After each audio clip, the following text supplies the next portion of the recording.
Vamos.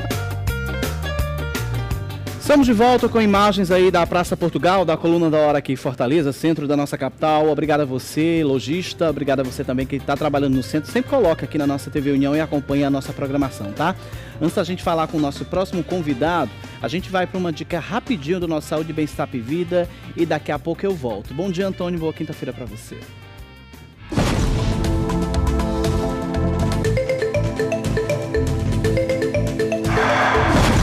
Bom dia, Léo. Bom dia a todos de casa. Nossas dicas sobre pressão arterial continuam. E hoje eu vou falar sobre os sintomas. Os sintomas da hipertensão costumam aparecer somente quando a pressão sobe muito. Podem ocorrer dores no peito, dor de cabeça, tonturas, zumbido no ouvido, fraqueza, visão embaçada e até sangramento nasal. O diagnóstico de hipertensão é feito pela medida da pressão. A forma mais comum é a medida casual, feita no consultório com aparelhos manuais ou automáticos. A hipertensão também pode ser diagnosticada por aparelhos que fazem aproximadamente 100 medidas de pressão durante 24 horas. Bem, Léo, amanhã eu estou de volta para falar sobre o tratamento da pressão arterial. Eu volto com você no estúdio.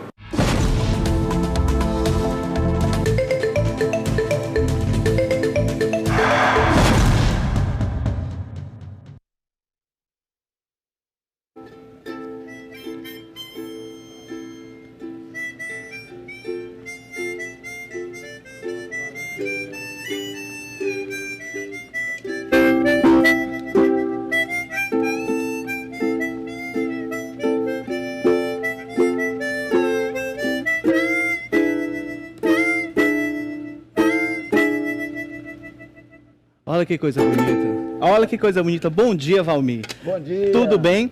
Valmir, estou recebendo aqui com você com muita honra. É um prazer recebê-lo aqui. O Valmir Castro, que você não é conhecido muito por esse nome, para todo mundo que está agora assistindo.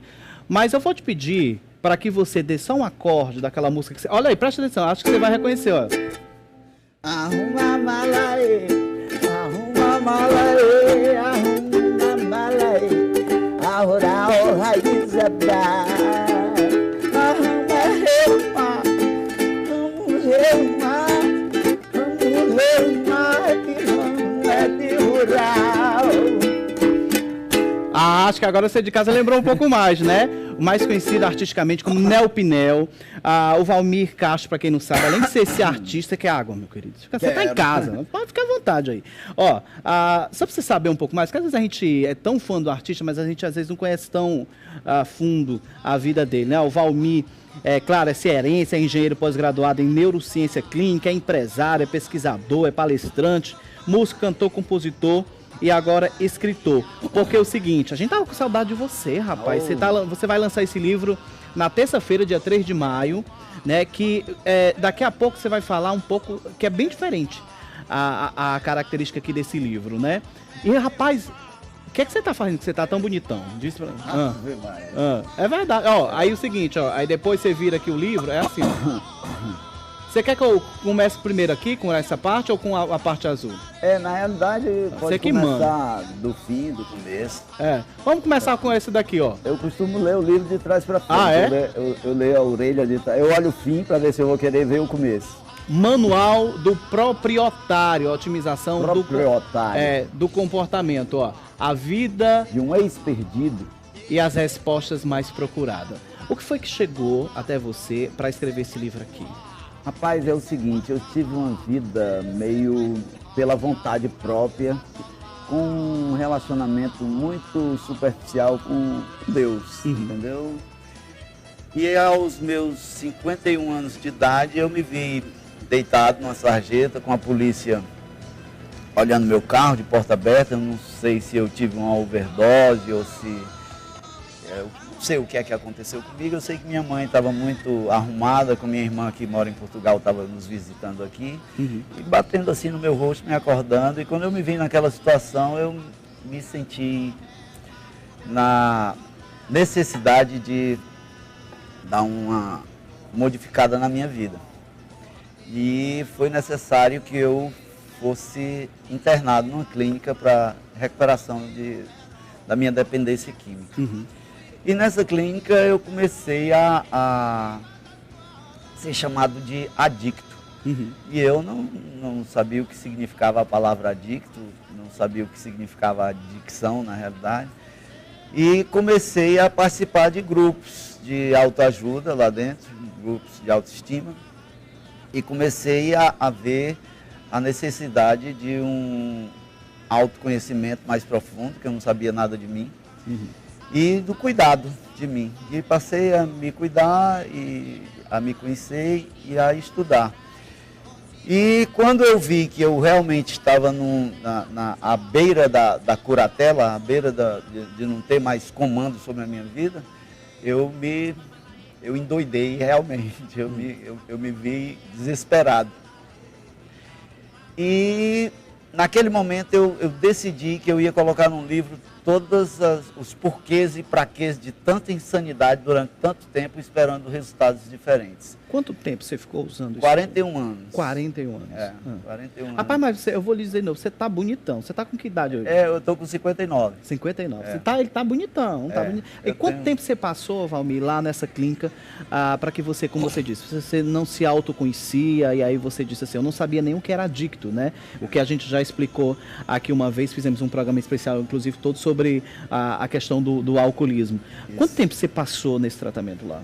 Eu passei 5 meses e 15 dias. Eu fiquei do dia 22 de dezembro de 2008 ao dia 5 de junho de 2009. E nessa clínica eu pude começar a ver da necessidade de lavar minhas cuecas, a ver da necessidade de limpar o local onde eu estou, de arrumar minha cama, de a parte toda de escovar meus dentes direitos, porque a pessoa quando entra na droga, no alcoolismo, e vai fundo, ninguém começa bebendo a bebida do mundo todo, nem fumando a maconha do mundo todo. Aí devagarinho, é um processo gradual e contínuo, e vai pegando a pessoa sorrateiramente. E quando eu me vi, eu estava magro, seco, cabeludo, o violão faltando 3 cordas, a gaita desafinada, sujo, imundo, tomando celular nas favelas, sentado nos tijolos e fumando pedra de crack. Então eu comecei a notar que era necessário um cuidado, uma manutenção diária de corpo, alma e espírito. Porque eu isolava essa parte da alma e do espírito. Eu nem sabia que existia e nem como era. E aí, com o estudo das reuniões, dos porquês e praquês, eu comecei a pesquisar e a ver como funciona o cérebro, e a ver o que é cognição, o que é corpo, o que é alma, o que é espírito, o que é fé, o que é esperança, o que é pudor, escrúpulo e valores de caráter que foram retirados do ensino fundamental no governo Itamar, em 1993. Aí eu vi a necessidade de colocar isso para as crianças como que uma prevenção. Não que eu vá dizer que a droga, a bebida é ruim, o sexo, isso, aquilo é ruim. Não é. Muito pelo contrário. Se fosse ruim, as pessoas não estavam usando droga e não estavam bebendo direto. É ótimo, é maravilhoso. Mas sair é difícil. Quando você entra... E principalmente quem tem essa particularidade, quem tem essa característica da adicção. Não são todas as pessoas que têm, entendeu? Algumas pessoas que eu conheço que bebem, que cheiram cocaína, que fumam, e outras que se enganam, né? Que acham que pode e ficam dando escândalos, ficam fazendo, agindo com inconveniências comportamentais, e acham que estão certos e continuam. Quando você foi para essa clínica fazer esse seu tratamento, você foi de vontade própria? Porque tem muitas pessoas que às vezes vai por vontade própria, mas a grande maioria não vai. É a família que interna até lá. Como foi no seu caso? Eu fui por livre e espontânea pressão, mas eu me pressionei. O meu cunhado e o meu genro me chamaram, no último ano de meu uso, de minha adicção ativa, é assim que a gente chama, eu fui expulso de 7 apartamentos, o segundo distrito ali já estava de saco cheio, o delegado lá já estava de saco cheio de me receber. E depois desse fato de minha mãe me ver daquela maneira, numa sarjeta, maltrapilho e de uma maneira assim que familiar nenhum quer ver um filho, eu fui pressionado por meu cunhado e por meu genro a me tratar. E ele perguntou, rapaz, ele me disse, a gente só está esperando a tua morte. Eu digo, vamos lá conhecer uma clínica. Eu disse assim, eu vou, quero ir. Ele disse, pois então vamos pegar uma roupa para você e tal. Eu digo, não quero pegar roupa não, porque eu já estou me conhecendo aqui, se eu for pegar eu não vou, então eu quero ir agora. Aí nós fomos, e eu fui, aí depois levaram minhas roupas. Agora, e aí você passa um tempo lá, inclusive, sem ver a família, sem conversar não, pouco, né? Não. Você sábado tinha visitas.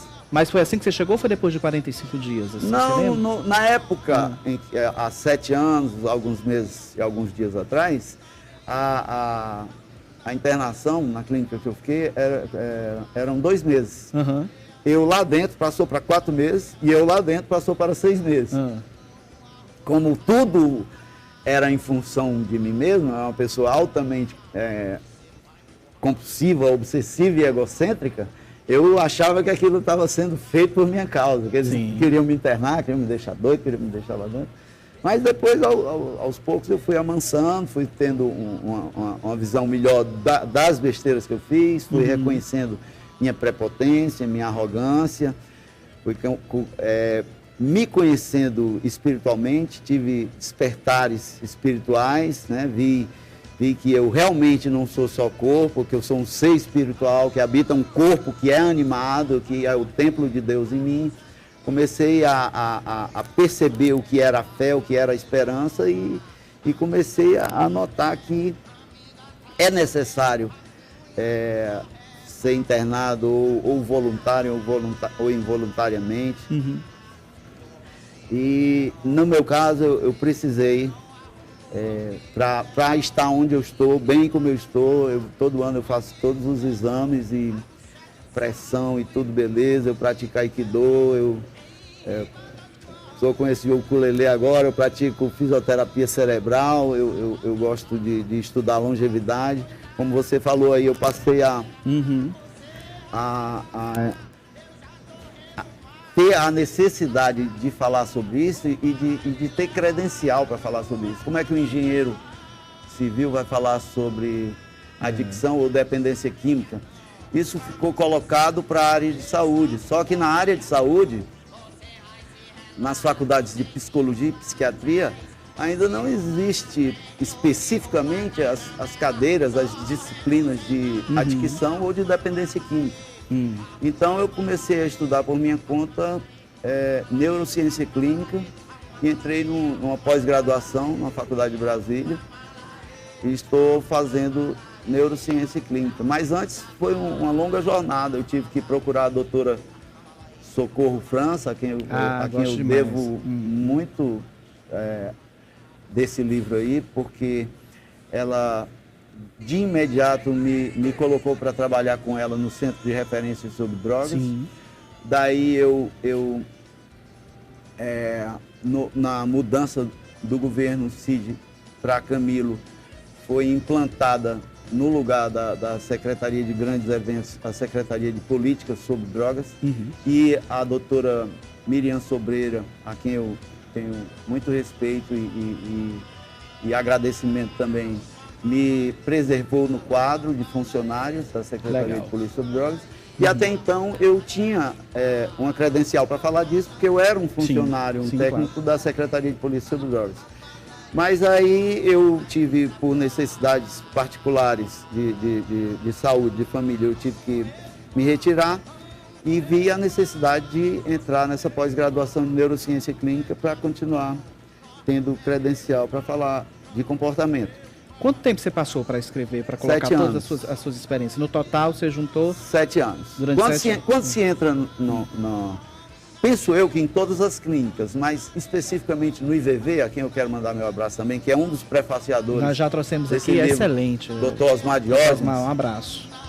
quando se entra nessas clínicas, é totalmente diferente do que se pensa aqui fora. Eu achei que era uma coisa do outro mundo, só tem doido e tal, muito pelo contrário. E o bom do Instituto Volta à Vida, que a gente já mostrou aqui, Valmir, é da questão dos profissionais que são lá integrados, né? São vários profissionais lá para na realidade, pra ajudar, esse tratamento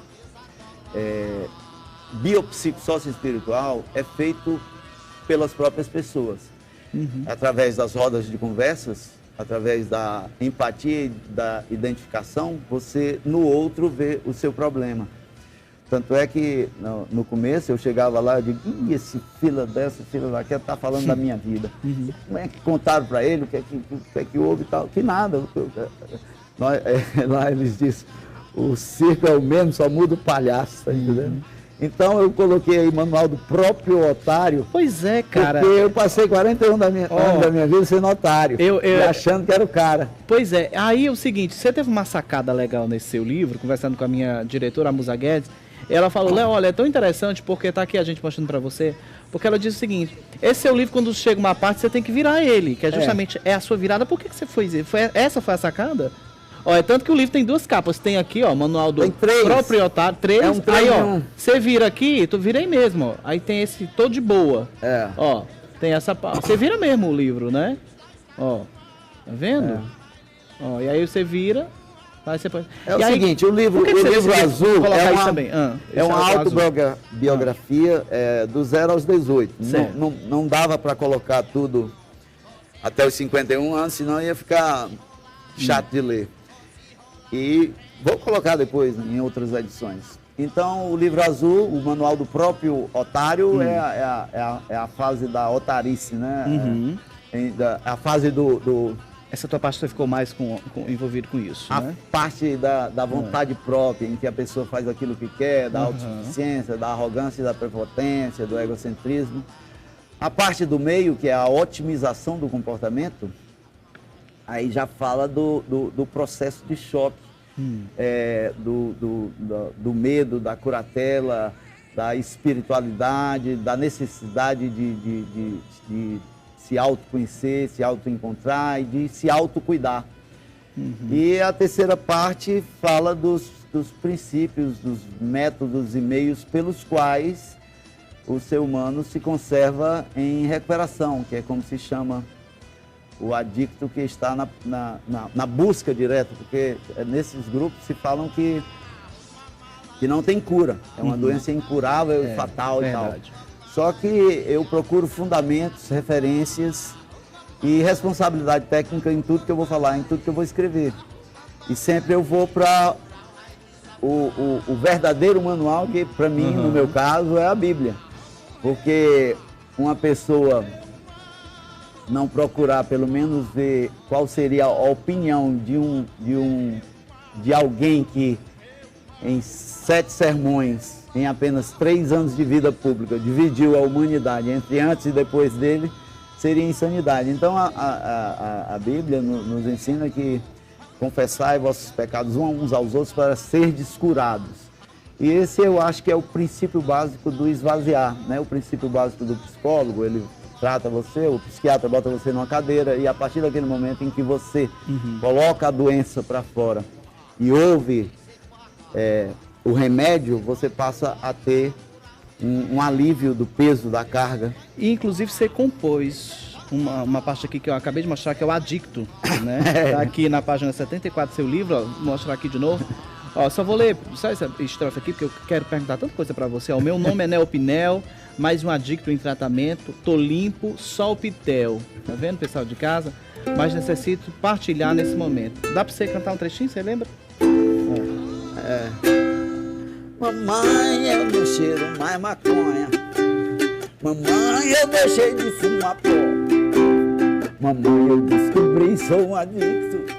Só por hoje eu não me sinto mais tão só. Mas sábado que vem vai ser minha graduação. Vai ter salgadinho e coca em banda de lata. Adicto em tratamento e em recuperação. Mas logo depois eu desabo dessa chibata. Eu vou beber, eu vou fumar, eu vou feder, eu vou cheirar, mamãe.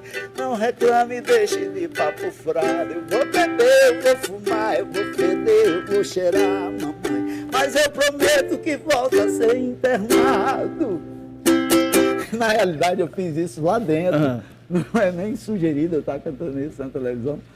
Porque foi uma música assim que... Uma revolta que eu tive com o diretor da clínica, porque eu queria colocar uma oração que eu tinha musicado lá dentro e participar de um festival gospel. Então, quando eu pedi para sair para fazer essa inscrição, ele negou. Ele disse, não, você quer usar droga, você não vai sair daqui não. Aí eu enlouqueci. Na realidade, eu não sei se eu queria usar, se eu não queria usar, eu sei que eu queria me inscrever.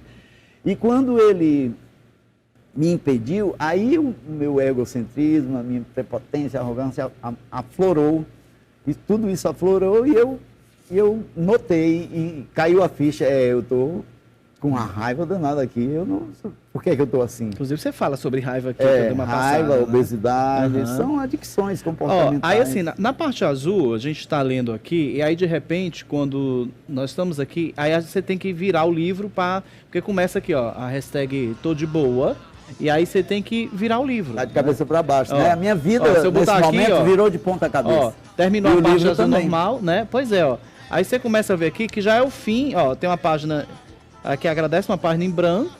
E aí você já começa a ver o livro de cabeça para baixo. E aí então você tem que virar o livro para que essa parte vermelha do Tô de Boa. O que foi que você colocou aqui nessa parte? Leonardo, nós estamos enfrentando uma crise de valores comportamentais que é do mundo inteiro, não é só do Brasil. Mas no Brasil eu detectei a necessidade de inserir na grade curricular do ensino fundamental brasileiro uma disciplina que trate de valores de caráter, porque foram retiradas as disciplinas de educação moral e cívica e de organização social e política brasileira, em 93, no governo Itamar. Não que essas duas disciplinas tratassem do ser humano na sua plenitude, mas o problema é que ficou um vazio na grade curricular. E não se ministra nada que trate do cuidado de si e da manutenção consigo, certo? Nada fala de ética, moral, pudor, escrúpulo, de bondade, generosidade, carinho, amor, afeto, afeição, o que é alma, o que é corpo, o que é cognição, como funciona o cérebro, o que é amígdala, hipotálamo.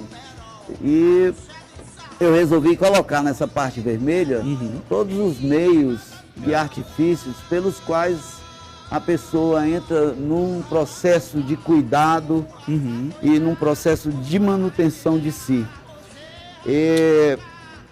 E é um livro que hoje, para mim, serve de cabeceira, porque eu tenho a necessidade de olhar e de me cuidar. Os meus problemas não diminuíram por causa disso, mas eu hoje encontro a felicidade até nos problemas, porque se ele está existindo ali, ele está existindo para me colocar numa situação em que eu vou ser vencedor, com certeza, no fim do dia. Então, esse livro me ajudou muito. Por isso, eu demorei nem muito, nem pouco, o tempo certo, porque foi no tempo de Deus, não foi no meu tempo. Eu senti a necessidade de pedir a pessoas e a amigos bem mais sábios que eu, como é o caso do padre Rino Bonvini, que é quem prefacia esse livro, junto com outras 6 pessoas. É um livro que tem uma visão biopsico-sócio-espiritual, porque nós somos seres espirituais vivendo em corpos que são animados e em sociedade. Então eu tive a necessidade de chamar um professor para falar disso, professor Denizar. Eu tive a necessidade de chamar um político e educador para falar disso, professor Teodoro. Eu tive a necessidade de chamar um psicólogo, o Dr. Osmar Diógenes. Excelente. A necessidade de chamar um padre que é médico e teólogo, o padre Rino Bonvini, uma pessoa que foi candidata a senadora, que trabalhou com dependência desde o começo no Centro de Referência sobre Drogas e entregou o Centro de Referência já todo ajeitadinho para a Secretaria de Política sobre Droga, a doutora Socorro França, que é muito respeitada nessa área. Sim, verdade. Tive a necessidade de chamar o Paulo Plutarco, que é filho do fundador da primeira estrutura que trata de dependência química.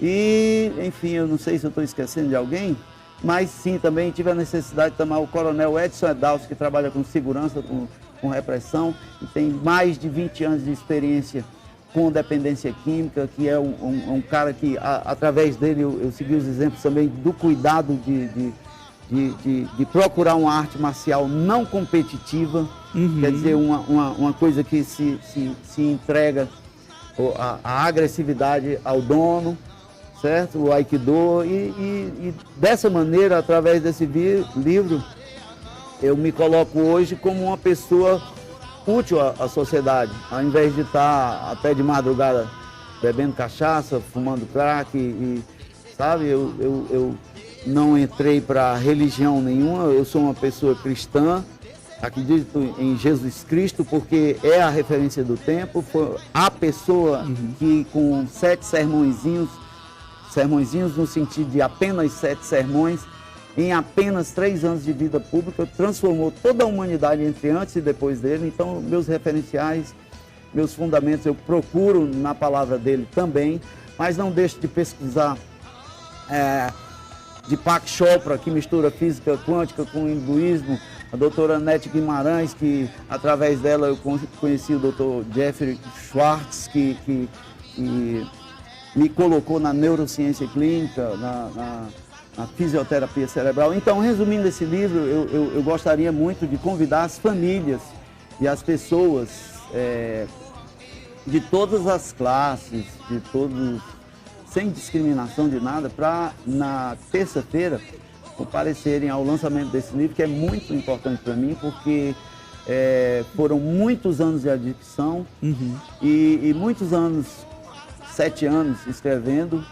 Ele tomou 7 anos da minha vida. É um livro, com certeza, que eu estou vendo aqui, que está bem didático, que e a família precisa conversar. Isso. Precisa conversar sobre isso, precisa acabar com essa discriminação e esse medo também, muitas vezes, né? É uma conversa realmente que tem que se mostrar. Eu não posso dizer para a criança, para o adolescente que maconha é ruim, que cocaína é ruim, que bebida é ruim. É horrível sair, é um terror sair disso. É verdade. Eu tenho que mostrar, eu tenho que levar essas pessoas escolhas, para que eles façam um bom uso do livre-arbítrio. É verdade. Seguinte, o livro do Valmir vai ser lançado na terça-feira, agora dia 3 de maio, às 6h30, lá no Yacht Club, tá? Na terça-feira, às 6h30, lá no Yacht Club, que é muito interessante esse livro aqui, que eu tenho certeza que vai ajudar muita gente com essa experiência fantástica que ele teve. Antes da gente ir embora, que eu preciso já encerrar, já estou estourado com você, mas vale a pena a gente ouvir um pouco da história do Valmir. Inclusive, a gente estava com saudade dele. Mas chegou uma pergunta para você, dos telespectadores que estão nos assistindo, falando um pouco do Nelpinel. Quero saber se você volta para a vida artística, novamente CD, se você está pretendendo fazer alguma coisa também no ramo da música. É o seguinte, eu estou ainda na vida artística, porque eu não posso separar o criador da criatura. Então, eu alinhei e hoje eu faço essas pocket palestras shows, que eu chamo assim. O meu instrumento diminuiu, o meu teclado, saxofone, tudo passou a ser gaita. Eu passei uma pessoa mais compacta, uma mochilazinha, uma motocicletona, para eu ir para qualquer lugar, estar no seu colégio, na sua instituição, no seu presídio, mostrando um pouquinho do Nelpinel. E aqui eu queria até a oportunidade de mostrar esse conflito que eu tinha na música chamada O Clone. Pois deixa, antes de você mostrar isso, que eu tô já estourado, eu queria, inclusive, se você quiser contato do Valmir, você pode, o Valmir dele é com W e com I, tá? E com Y.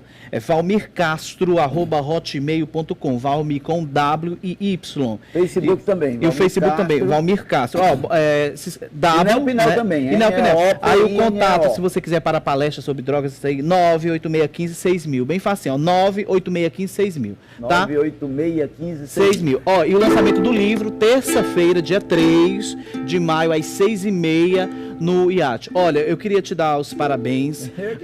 E é isso, não, eu que agradeço ter esse quero artista. mandar um abraço pro Bardavil, que sempre Nosso me apadrinhou, presidente, sempre nosso foi presidente. muito bem recebido aqui na TV União. Sempre será muito E bem um beijo recebido. a todos vocês aí que estão assistindo o Martina. Muito Leonardo. obrigado. Que Jesus te abençoe, que você tenha muito sucesso nesse seu livro. Deus abençoe nós E, todos. assim, e a nossa obrigação é trazer pessoas que mostrem, assim como você, que já é um artista nacional conhecido, mas que de repente às vezes estava no fundo do poço e que voltou aí, ainda mais com um exemplo, que é o que a gente tem que ser. Né? Vamos terminar então com a música que você quiser? Quero mostrar aqui, nós Diga. todos somos 3 em 1. Eu classifico nós todos como 3 em 1. Nós somos o passado, nossas experiências, somos um agora e somos a cada instante uma perspectiva.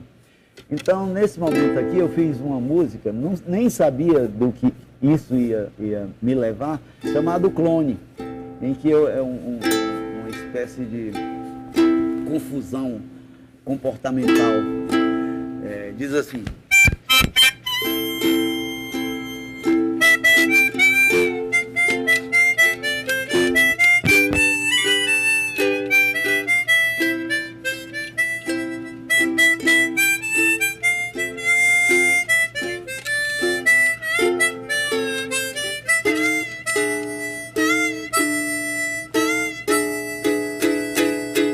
lindo, cheiroso e joiado, um paletó, um fanabô, um chapéuzão invocado e nas mãos um cacho de flor. Eita, vai ser só massa, meu pronto com a das graças e o pintoso e estribado. Respeite o tarrafado, esse meu lero com ela, nada pode empaiar. Hoje nós só não se rela, se sou fadó me rela. Ataiei a casa dela logo depois da novela e na janela apareceu um cara que não era eu, das graças. Não me abandone, ele é o clone e só quer lhe traçar. Das graças, não se apaixone, ele é o clone, não vá se desgraçar. Ele disse que era eu, e eu pensei que eu fosse ele sendo clone meu, e eu cá sendo clone dele. Eu já não sei se eu sou dele, ou se ele é que é o meu. Se eu tô sendo clone dele, ou se ele sendo meu. Ele insiste que sou eu.